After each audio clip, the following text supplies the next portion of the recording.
जय श्री कृष्णा। राधे राधे।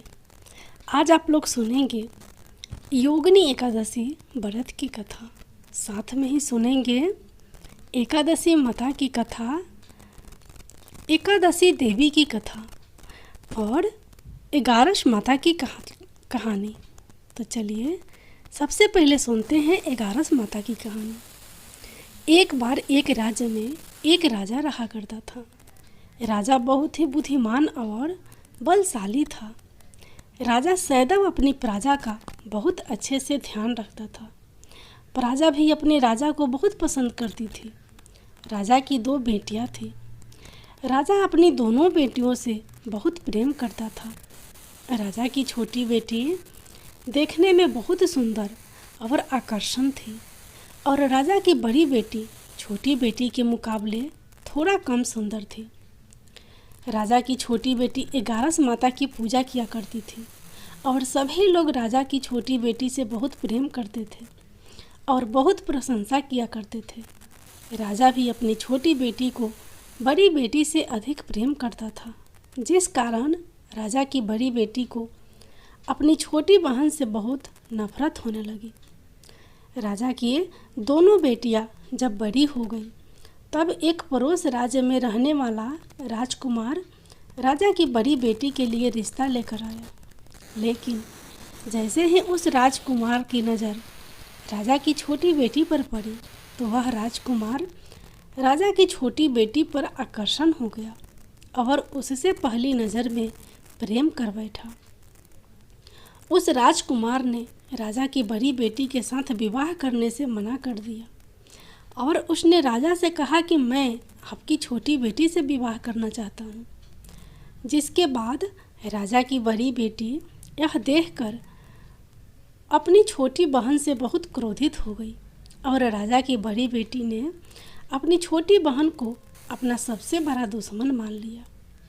राजा की बड़ी बेटी ने अपनी छोटी बहन से बदला लेने का निर्णय लिया, जिसके लिए उसने अपनी छोटी बहन को जान से मारने का प्लान बनाया। राजा की बड़ी बेटी ने अपनी छोटी बहन को मारने के लिए सबसे पहले एक लड्डू में जहर मिलाकर अपनी छोटी बहन को दे दिया और उसको लड्डू खाने के लिए कहा। लेकिन लड्डू खाने के बाद भी छोटी बहन को कुछ नहीं हुआ। बड़ी बहन यह देखकर बहुत आश्चर्यचकित हो गई, लेकिन बड़ी बहन ने हार नहीं मानी और उसने जब रात में छोटी बहन अपने कमरे में सो रही थी तब एक मटके में सांप रहकर उसे कमरे में छोड़ दिया। लेकिन सांप भी बहन का कुछ नहीं कर पाया, क्योंकि हर बार 11 माता उसकी रक्षा कर रही थी। जिसके बाद बड़ी बहन ने अपनी छोटी बहन से कहा कि चलो हम लोग कुएं से पानी भर कर लाते हैं। जिसके लिए वह अपनी छोटी बहन को पानी भरने के बहाने कुएं के पास ले गई और उसने अपनी छोटी बहन को कुएं में धक्का दे दिया। लेकिन छोटी बहन को तब भी कुछ नहीं हुआ, क्योंकि उस बार भी 11 माता उसकी रक्षा कर रही थी और उधर बड़ी बहन अपने सारे प्रयासों के बाद असफल हो रही थी, जिससे वह बहुत क्रोधित होती जा रही थी। फिर उसने अपनी छोटी बहन के पास जाकर उससे खुद ही पूछा कि मेरी छोटी बहन, तुमको पता है भगवान ने सबकी मृत्यु एक निश्चित समय पर लिखी हुई है और कैसे तुम्हारी मृत्यु होगी, क्या तुम यह जानती हो? तब छोटी बहन ने अपनी बड़ी बहन को बताया कि हाँ, मैं तो जानती हूँ कि मेरी मृत्यु कैसे होगी। छोटी बहन से यह सुनकर बड़ी बहन मन ही मन बहुत प्रसन्न होने लगी। उसने अपनी छोटी बहन से कहा कि तो मुझे अपनी मृत्यु का राज बताओ। छोटी बहन ने अपनी बड़ी बहन से कहा कि मेरी मृत्यु तो एक तोते में है, जो तोते के गले में एक हार है, उससे मेरी मृत्यु होगी। जब कोई भी व्यक्ति तोते को मार कर वह हार अपने गले में पहनेगा तो मैं मूर्छित हो जाऊंगी, और जैसे ही उस हार को अपने गले से उतारेगा तो मैं वापस से जीवित हो जाऊंगी। अपनी छोटी बहन की मृत्यु का राज जानकर बड़ी बहन बहुत खुश हो गई और उसने अपनी छोटी बहन को मारने के लिए उसके पालतू तोते को ढूंढना शुरू कर दिया। और छोटी बहन को इस बात का अभ्यास हो गया था कि कोई उसकी जान लेना चाहता है, जिसके लिए वह अपने पिताजी के पास गई और उसने अपने पिताजी से कहा कि पिताजी, मेरी मृत्यु के बाद आप मुझे जलाइएगा मत, बल्कि आप मुझे अपनी पुरानी वाली हवेली में एक पलंग में लिटाकर छोड़ दीजिएगा। अपनी छोटी लड़की की यह बात सुनकर राजा बहुत आश्चर्यचकित हो गए। राजा ने अपनी छोटी बेटी से पूछा, बेटी, तुम यह क्या कह रही हो?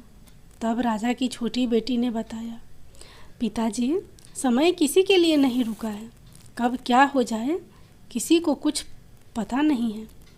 और फिर राजा ने अपनी छोटी बेटी से कहा कि तुम ऐसी बातें क्यों कर रही हो? 2-3 दिन में तुम्हारा विवाह है।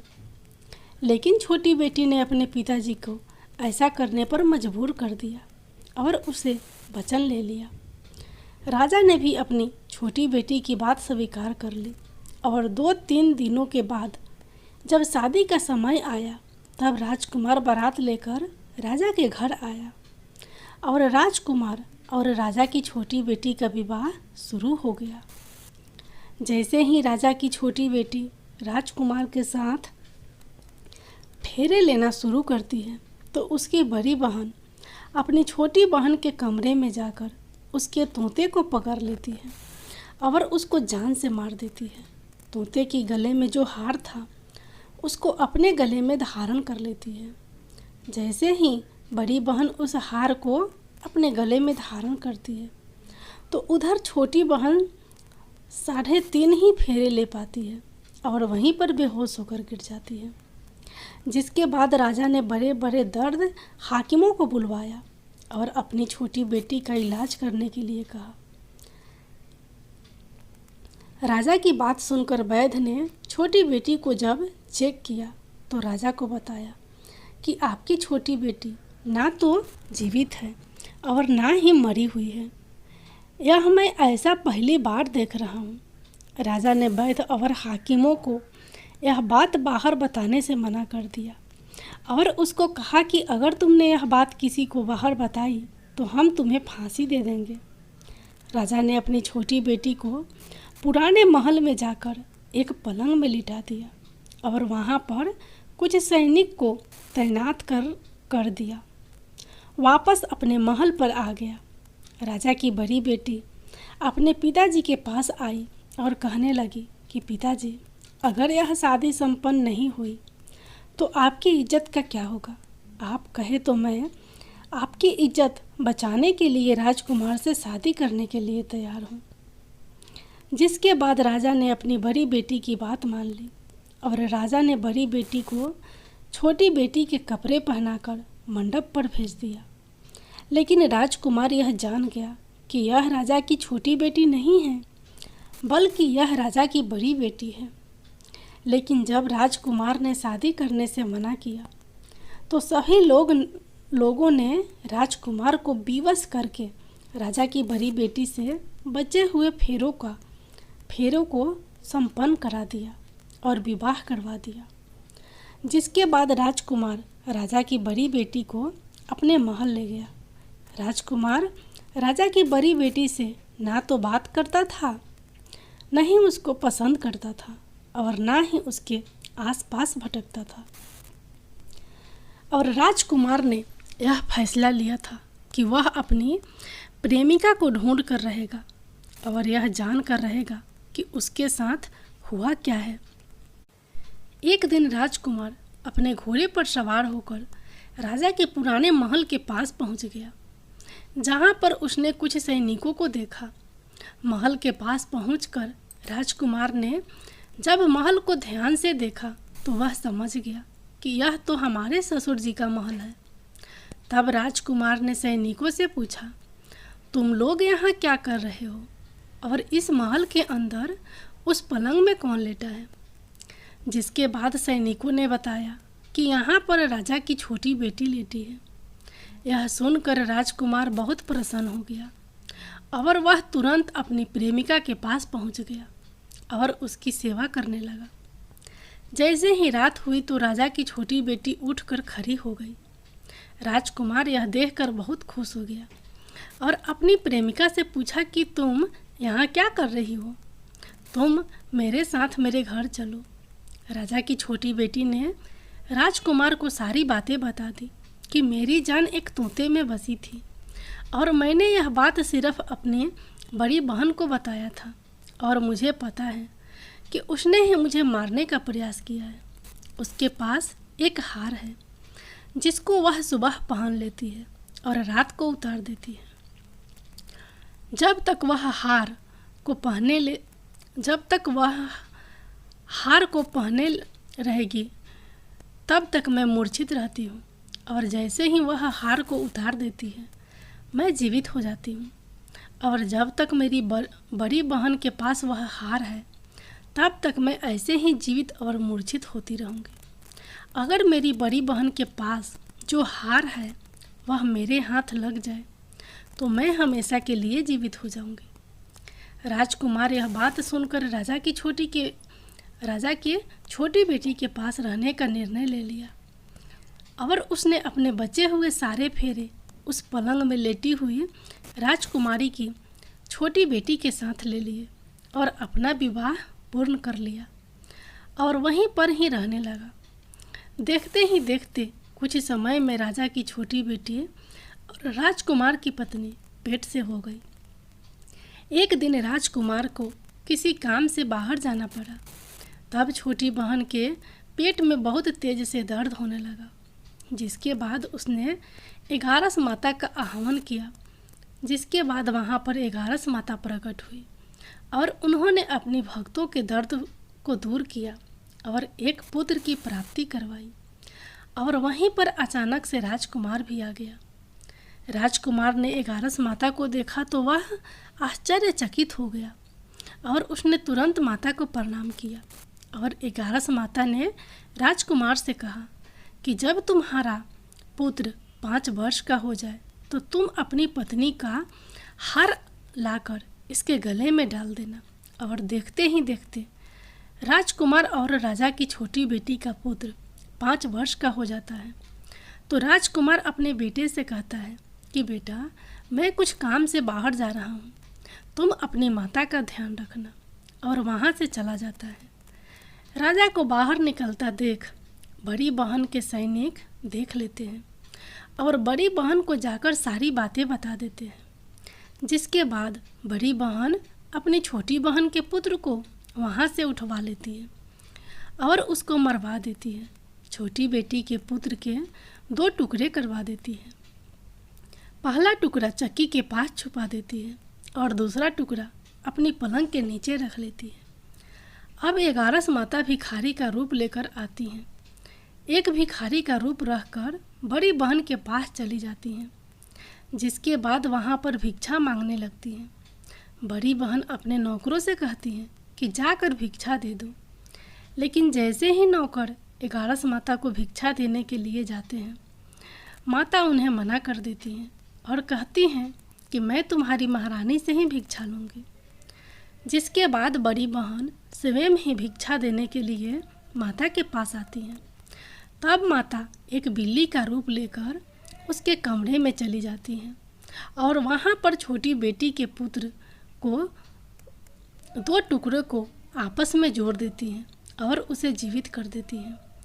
उसे वहाँ से ले जाती हैं। राजकुमार अपने बेटे को लेकर अपनी पत्नी के पास जाता है और उसे कहता है कि तुम इसका ध्यान रखना। अगर तुम इस बच्चे का अच्छे से ध्यान रखोगी तो मैं तुमसे बात करूँगा। एक दिन राजकुमार अपने बच्चे से कहता है कि तुम मम्मी से उनके गले का हार मांग लो।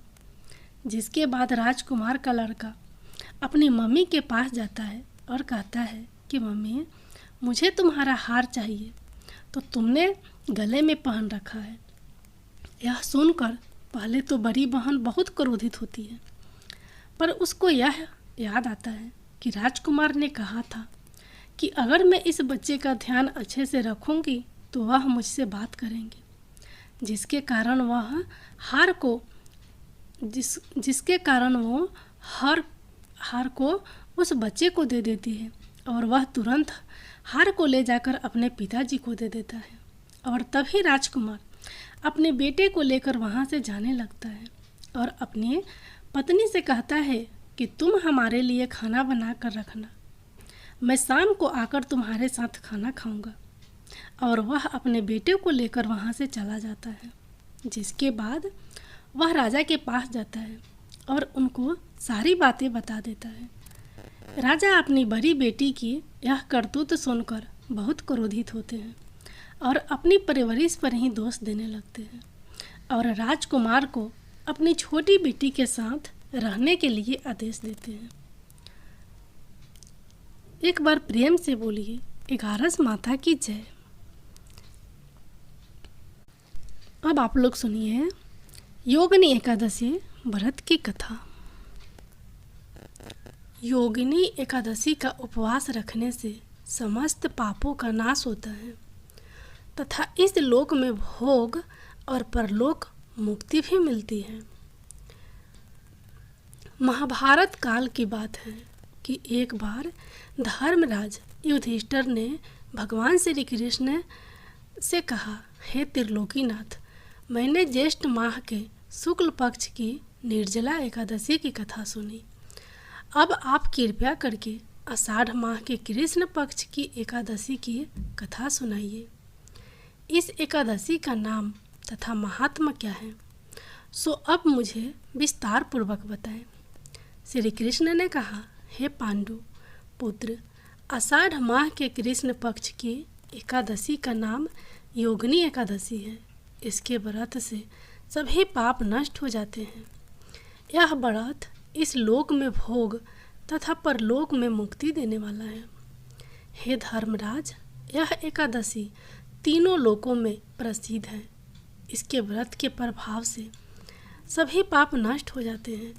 तुम्हें मैं पुराण में कही हुई कथा सुनाता हूँ, ध्यानपूर्वक श्रवण करो। कुबेर नाम का एक राजा अलकापुरी नाम की नगरी में राज्य करता था। वह शिव भक्त था। उनका हेममाली नामक एक यक्ष सेवक था जो पूजा के लिए फूल लाया करता था। हेममाली की विशालाक्षी नाम की अति सुंदर स्त्री थी।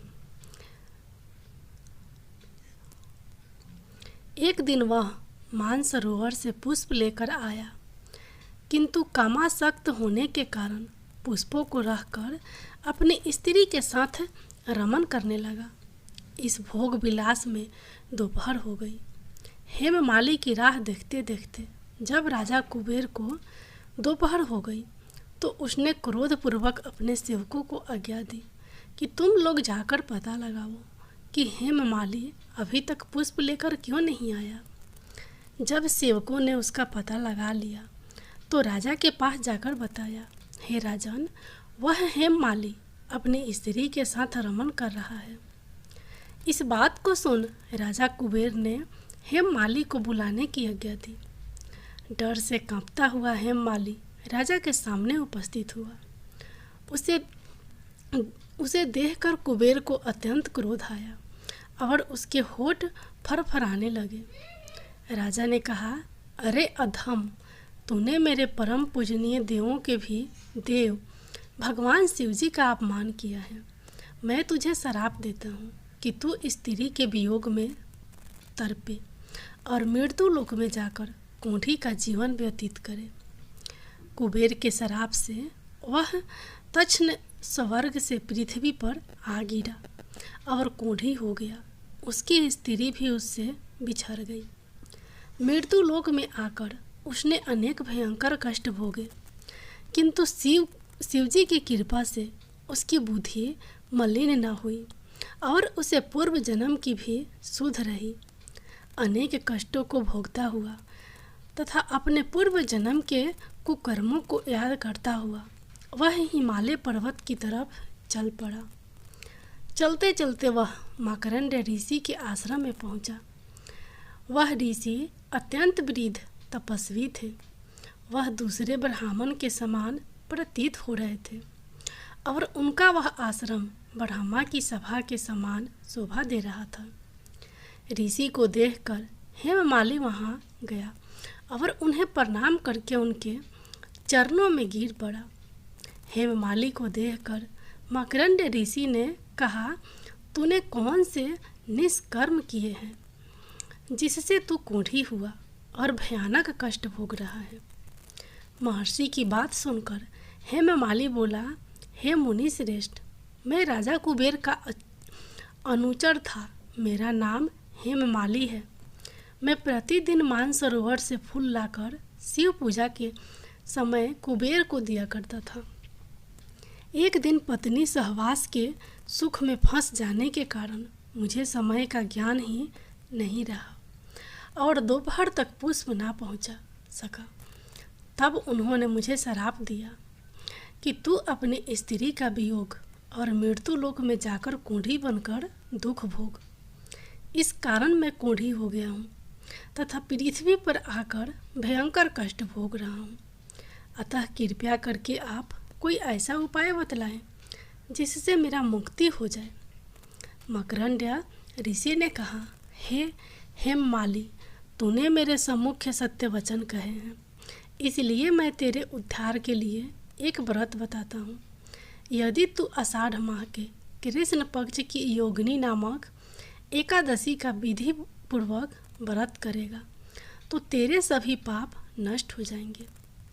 महर्षि के वचन सुन हेममाली अति प्रसन्न हुआ और उनके वचनों के अनुसार योगिनी एकादशी का विधान पूर्वक व्रत करने लगा। इस व्रत के प्रभाव से अपने पुराने स्वरूप में आ गया और अपनी स्त्री के साथ सुखपूर्वक रहने लगा। भगवान श्री कृष्ण ने कहा, हे राजन, इस योगिनी एकादशी की कथा का फल 88,000 ब्राह्मणों को भोजन कराने के बराबर है। इसके व्रत के प्रभाव से सभी पाप नष्ट हो जाते हैं और अंत में मोक्ष प्राप्त करके प्राणी स्वर्ग का अधिकारी बनता है। एकादशी माता की जय। अब आप लोग सुनिए एकादशी देवी की कथा। मोर नाम का एक दैत्य था। रावण और कंस की तरह वह भी बड़ा आतंक मचाता था। स्वर्ग में देवों सहित सभी को पीड़ा देता था। सब लोग उससे रक्षा मांगकर श्रीमन नारायण के शरण में गए। भगवान ने कहा, मैं उसे संभालता हूँ, चिंता मत करो। भगवान मोर के साथ युद्ध करने लगे, लेकिन अपनी सारी शारीरिक शक्ति लगाकर भी भगवान कुछ नहीं कर सके। भगवान को युद्ध के मैदान से पलायन करना पड़ा। वे हिमालय की एक गुफा में छिप गए। मोर भी उनका पीछा करते हुए वहां पहुंच गया। भगवान ने ध्यान करना शुरू किया और उनके मन से एक शक्ति उत्पन्न की। उनकी मानसिक शक्ति, इस शक्ति ने बाहर आकर मोर को अपनी तलवार से मार डाला।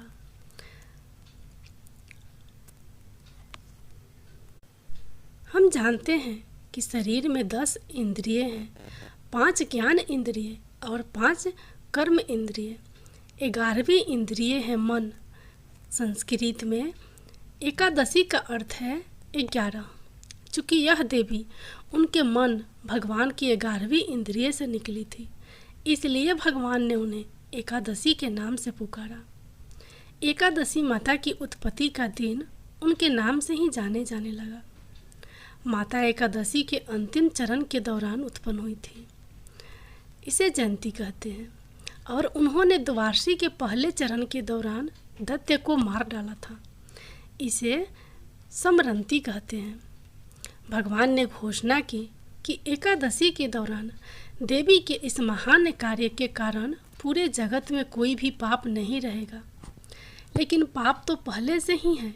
जब उसने यह सुना, पाप पुरुष आश्चर्य की तलाश में इधर उधर भागने लगा। एकादशी के दौरान वह कहाँ रहेगा? वह जहाँ भी गया सभी ने उसे आश्चर्य देने से इनकार कर दिया। अंत में अन्न यानी भोजन एकादशी के दौरान उसे आश्चर्य देने के लिए सहमत हुआ। यानी देने के लिए सहमत हुआ।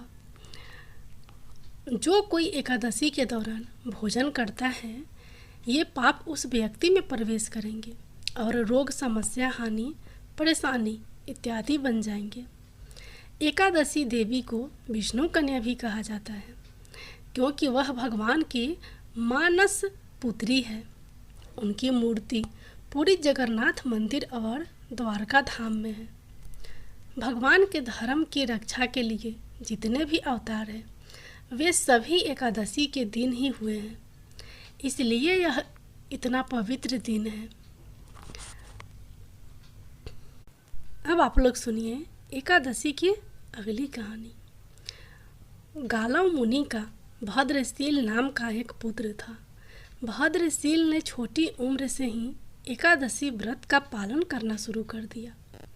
मुनि ने उन्हें ऐसा करने के लिए कभी नहीं कहा था।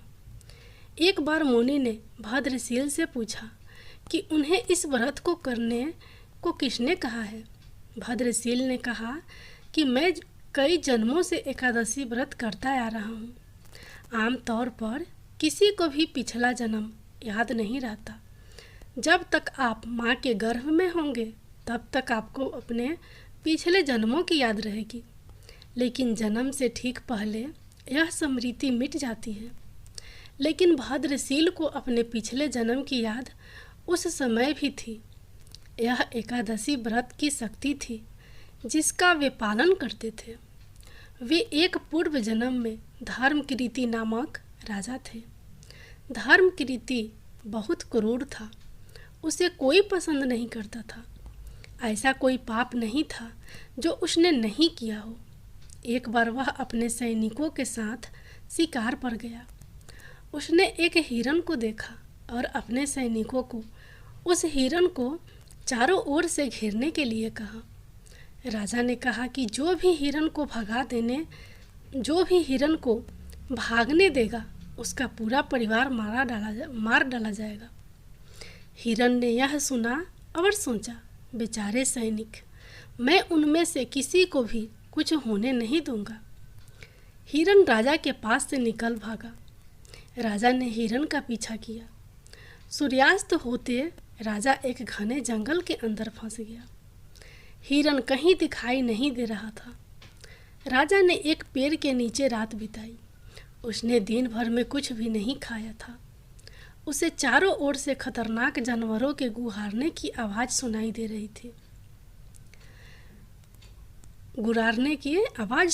रही थी।